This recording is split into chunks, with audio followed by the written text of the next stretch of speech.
avec mon collègue Charles Mazière, professeur à la faculté des sciences de Paris-Orsay, qui est mon ami, bien qu'il ait été autrefois mon élève, nous voulons parler aujourd'hui de la recherche expérimentale. Pourquoi recherche expérimentale plutôt que méthode expérimentale, cette expression qui a hanté les manuels et les traités de logique ou de philosophie des sciences pendant, pourrait-on dire, plus d'un siècle? Eh bien, c'est pour une raison historique. C'est parce que la science moderne est devenue une entreprise collective à laquelle le terme de recherche convient de façon plus pertinente que celui de méthode.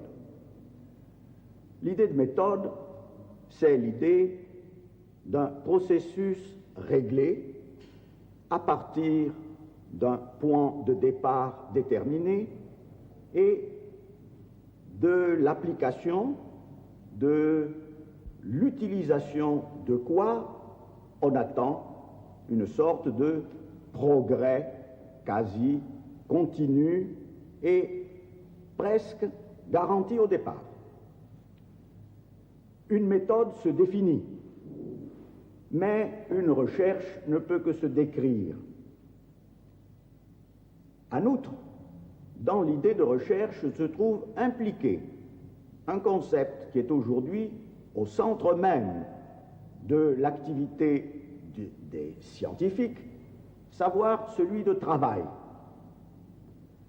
Il y a eu une période très ancienne, celle de la philosophie grecque, où les deux concepts de science et de travail étaient rigoureusement incompatibles. La science, c'était la théorie, le travail, c'était la pratique, et une pratique empirique.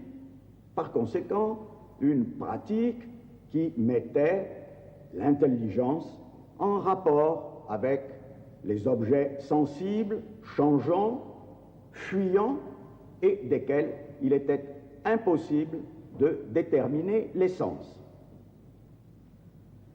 Depuis le début du XVIIe siècle, le concept d'expérience ou d'expérimentation est devenu un concept fondamental de la pensée philosophique.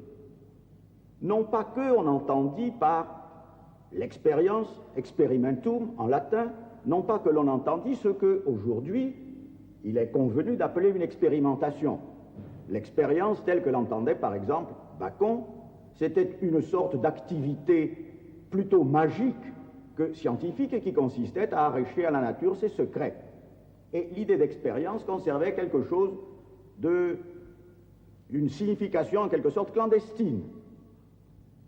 Aujourd'hui, ce qu'on entend par expérimentation, c'est un ensemble d'opérations, opérations intellectuellement réglées, utilisant des appareils, des instruments, lesquels peuvent être soit des produits de l'activité technique, soit au contraire des résultats sous forme de conséquences matérialisant des explications ou des théories déjà acquises.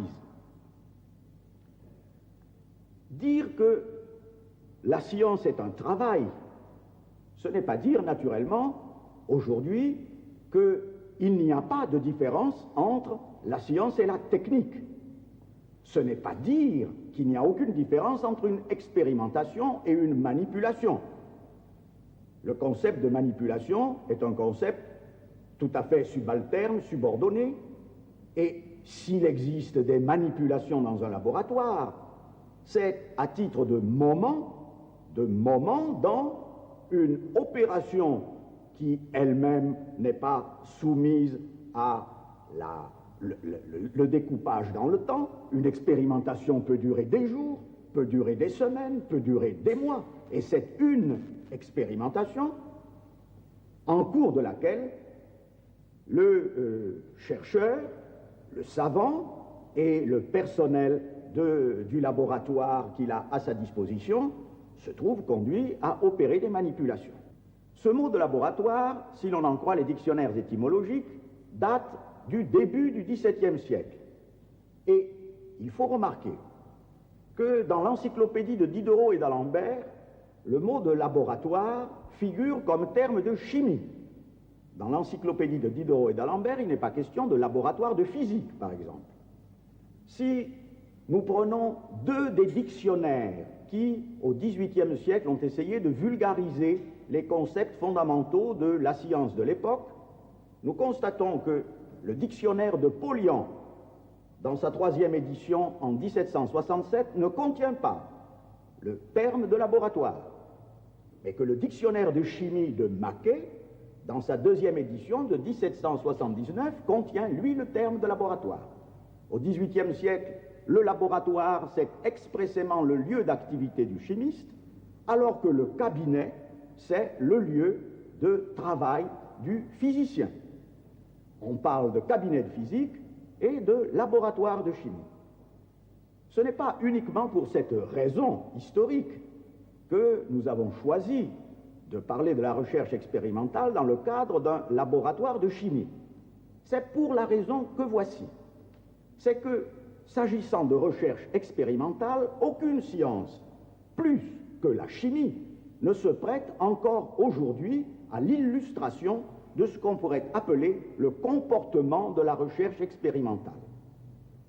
Par comportement, j'entends un ensemble raisonné, bien entendu, et non pas purement instinctif, un ensemble raisonné d'opérations guidées par une idée de recherche correspondant à une stratégie arrêtée, non pas définitivement, mais conditionnellement, et telle que la part de l'investigation progressive l'emporte de beaucoup sur la part de déduction théorique ou de prévision.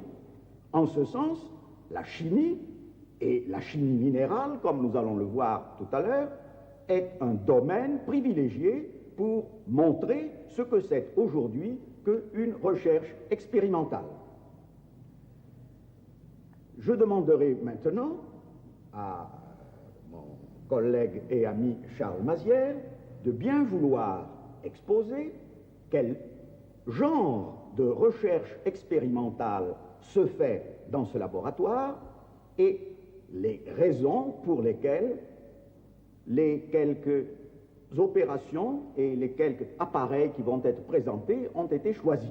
Bien, comme vous l'a dit tout à l'heure le professeur Canguilhem, nous sommes ici dans un laboratoire de chimie minérale et mon propos est de vous présenter un type de recherche expérimentale en chimie minérale.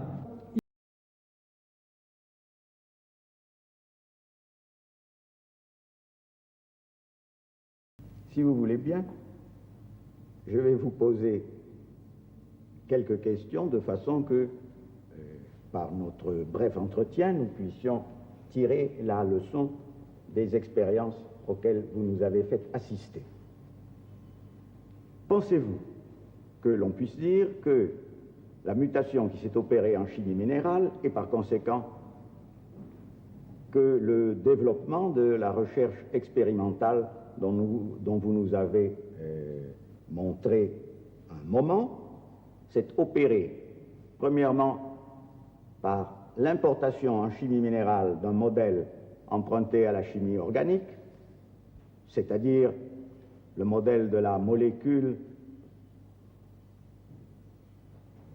qu'on a cherché à répliquer dans ce que vous avez appelé le complexe de coordination, et deuxièmement, par l'utilisation à titre d'instrument du résultat des recherches physiques qui ont été matérialisées dans la construction du spectrographe.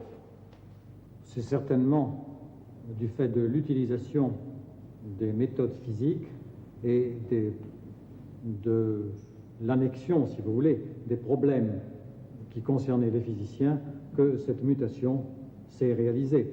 Ce qui, évidemment, n'exclut pas le fait qu'il y a eu importé un petit peu de la chimie organique une certaine attitude vis-à-vis des expériences. Il y avait des schémas déjà tout faits qui ont certainement inspiré des expériences, les processus de substitution, par exemple, de modification en un point du complexe de coordination. On peut faire un rapprochement avec la chimie organique et il est certain qu'il y a une influence. Mais la véritable cause de la mutation n'est pas celle-là. La véritable cause de la mutation, à mon sens, est certainement l'apport des résultats de résultats nouveaux et de problèmes nouveaux par les physiciens. Nous pouvons, semble-t-il, résumer en disant une recherche expérimentale comme celle dont nous avons eu un exemple suppose, premièrement, un besoin de matériaux non traditionnels. Certainement. Deuxièmement, un idéal d'intelligibilité à égaler dans le domaine dans lequel on travaille. Et troisièmement, alors une technique étrangère à naturaliser dans ce nouveau domaine.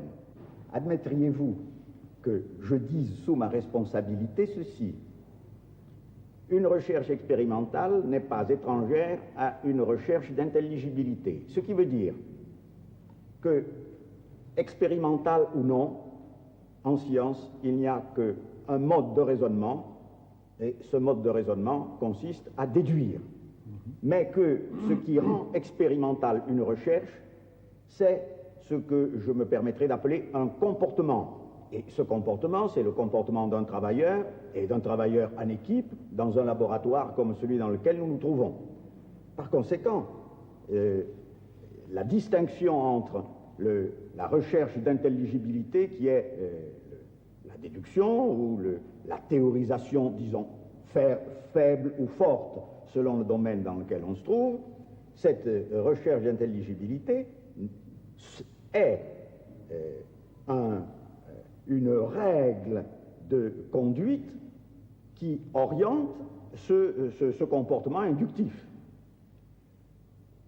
Alors maintenant, je vais vous poser deux questions qui sont peut-être plus appropriées à votre genre de recherche. Pourquoi entreprend-on telle ou telle recherche?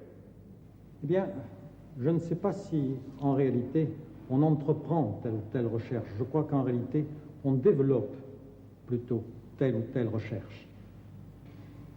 La seconde question est peut-être encore plus insidieuse que la première. Pour quelle raison abandonne-t-on une recherche? Bien, en réalité, je crois que les deux questions sont très, très liées.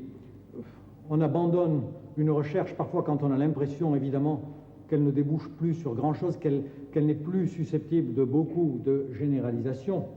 Mais en réalité, les choses se passent plutôt comme ceci. On ouvre une fenêtre sur la rue, c'est-à-dire on discute on voit les résultats des voisins dans d'autres laboratoires ou d'autres pays.